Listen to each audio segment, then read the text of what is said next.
So what are we actually doing? It's just the rock up there. There's a rock inside there that's all covered in like suckers and things that don't need to be there. And if we can get rid of them one time, then we maybe control it from this point forward, so David can move on with his project of of having someone come down and pronounce it the rock we think it is, which we know it is. We know it is, and document it that it's an historical rock and has some historical. This is King's Rock, but this is also known as Sowams Knoll. You met Sowams this morning, okay? The Massasoit Usamiquan's oldest son, Wamsutta, had his settlement here. Okay? Yeah. So when you get a chance, you'll get a glimpse across the street of a large boulder. It's called a perched rock, or balanced rock. It's up on a granite outcropping. You'd see it if that brush wasn't there. We know that this is part of a sacred place. You'll also notice that it goes downhill everywhere around here. That's why it's a knoll. From over here, if it were a little clearer, you'd see the Allens Avenue turbines turning on the other side of the Providence River. Okay, this land was undoubtedly cleared at the time. Native people cleared a lot of their land by fire. It burned twice, once in the spring and once in the fall. It does a great job. You don't have to cut anything. Okay, and you end up with nice open fields, which they use for planting corn and beans and squash. So it was an ideal setup. Anytime you could go to a high place where it was cleared around there, you could then communicate. Anybody know how you communicate with other tribes?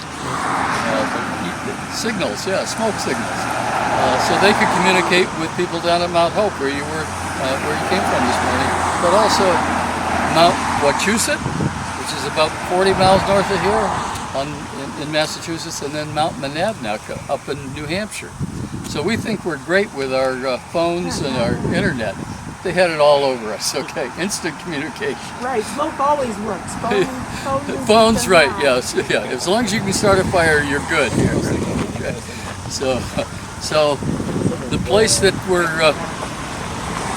going to work was called the National Grinding Stone, because once you get up there and do a little clearing, you'll see that there's about a 1 foot wide groove right down through the top. It's a flat rock, and we believe that that groove was used to grind corn by rolling a large rock over it. Okay, so it became a grinding stone.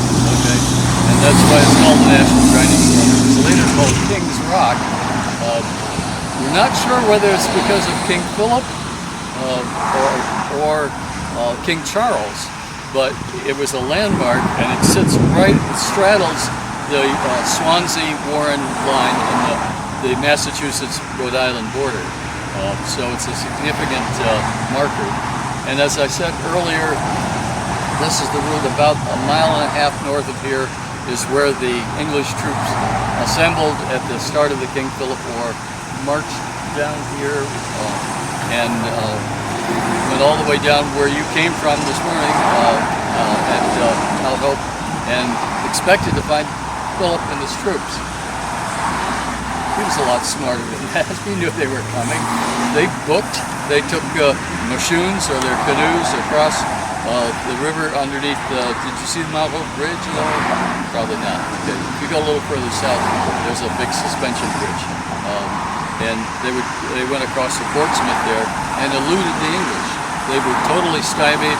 They built a fort at Mount Hope, but it was meaningless. It was crazy, and finally gave up looking for Philip. Meanwhile, he was on his way up to western Massachusetts, and that's how the war broke out.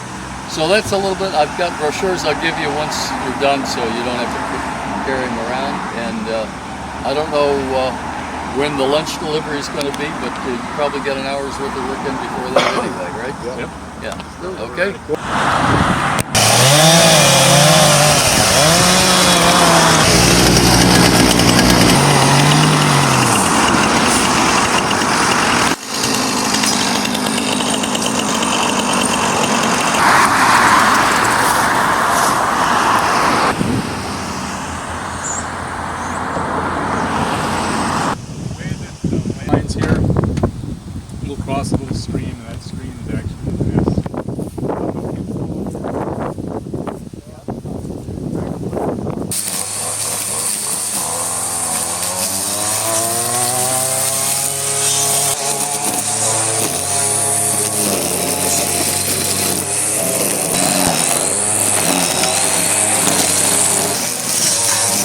overgrown right here. Yep.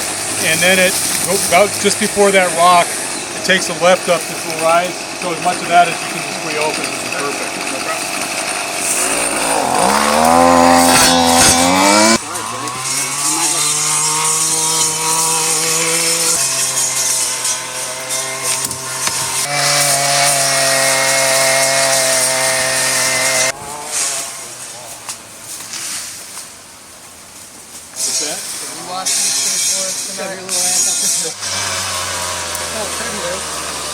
It's good. It was all of the geology, the geography around here is glacial.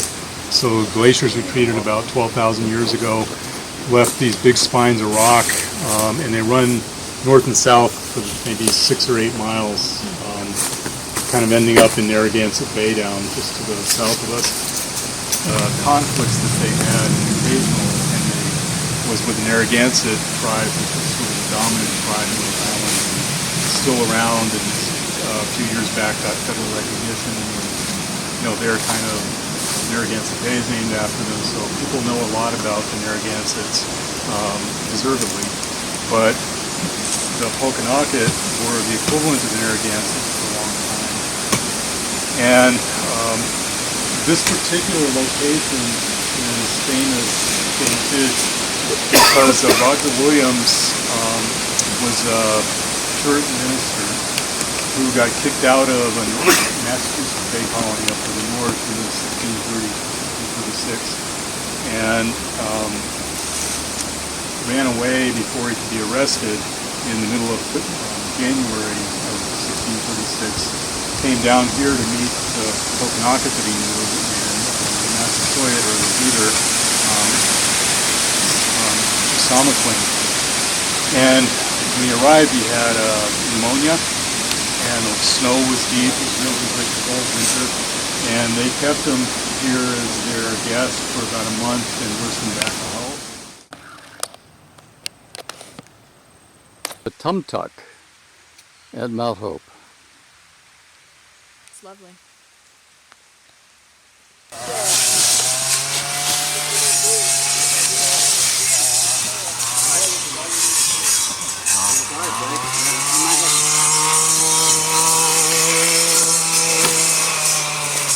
You're getting there now, Cole.